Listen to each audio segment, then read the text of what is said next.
manager, respected principal sir, and all the friends and children who are coming here. First of all, I wish you all a very happy Republic Day and Basant Panchami.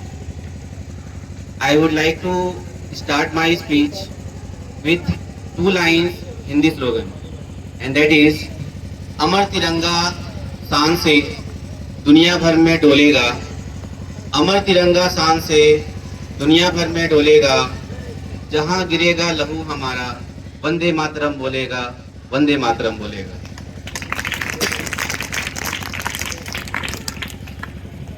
हमारा देश भले ही 15 अगस्त 1947 को आज़ाद हुआ, but हम ये कह सकते हैं कि हमें पूर्ण रूप से आज़ादी तब मिली जब हमारा संविधान 26 जनवरी 1950 को लागू हुआ और हम यहाँ के नागरिक हमारे देश के बनाए गए संविधान से शासित होने लगे। हमारा संविधान हमें अपने अधिकारों और कर्तव्यों के बारे में बताता है। वैसे तो बहुत सारे अधिकारों की बात संविधान में की गई है, और चूंकि आज एक पावन दिन है, आज हम गणतंत्रता दिवस मना रहे हैं, इसके साथ साथ आज बसंत पंचमी भी है, तो इसलिए मैं आज शिक्षा के महत्व के बारे में कुछ बात कहना चाहूँगा। जिस प्रकार बिना नींव के किसी इमारत का कोई अस्तित्व नहीं रह जाता है, उसी प्रकार बिना शिक्षा के एक मनुष्य अपूर्ण है।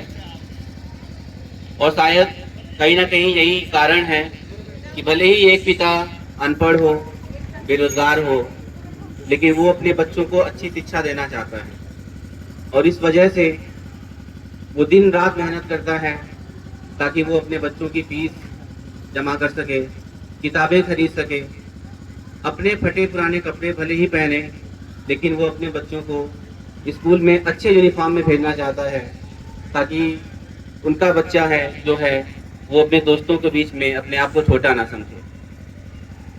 तो इस परिश्रम और इस त्याग के पीछे कहीं ना कहीं हमारे माता पिता, आपके माता पिता की कुछ उम्मीदें होती हैं, कुछ सपने होते हैं।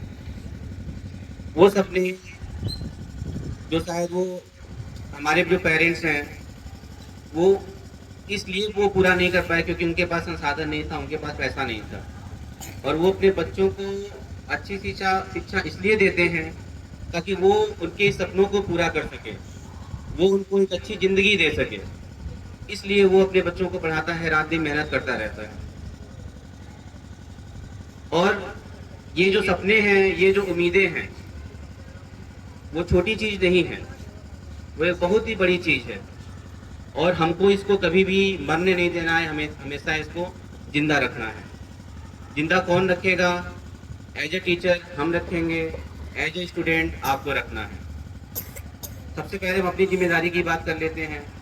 एक अध्यापक के तौर पे अगर हम ये बात कहें कि हम उन सपनों को कैसे जिंदा रखेंगे, हम उन सपनों को तब जिंदा रखेंगे जब हम विद्यालय में आने वाले हर एक बच्चे को अपना बच्चा समझेंगे, उनसे बात करेंगे, उनके साथ बैठेंगे, उनके पढ़ाई में आने वाली जो भी बाधाएं हैं, जो उनके अंदर डर है पढ़ाई को लेकर, उनको हम दूर करेंगे।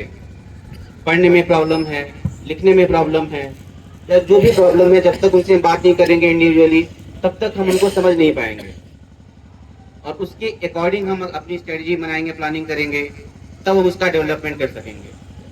ये तो जिम्मेदारी हो गई हमारी। अब हम बात करते हैं आपकी, मीन्स छात्रों की।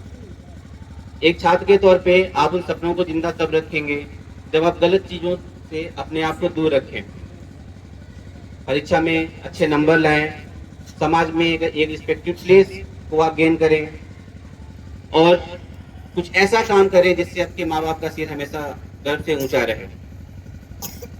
और अगर आप ऐसा नहीं करते हैं, अगर आप अपने माँ बाप की उम्मीदों को तोड़ते हैं, आप असफल होते हैं, तो इससे बुरी चीज कुछ नहीं हो सकती है। हमारे लिए बुरी होगी, आपके लिए बुरी होगी, और सबसे ज्यादा बुरी उन लोगों के लिए होगी जिन्होंने बहुत पहले से आपके लिए सपना देखा है। तो अंत में मैं आपसे ये पूछना चाह रहा हूँ कि क्या आप इस बात में खुश हैं कि आप असफल हों,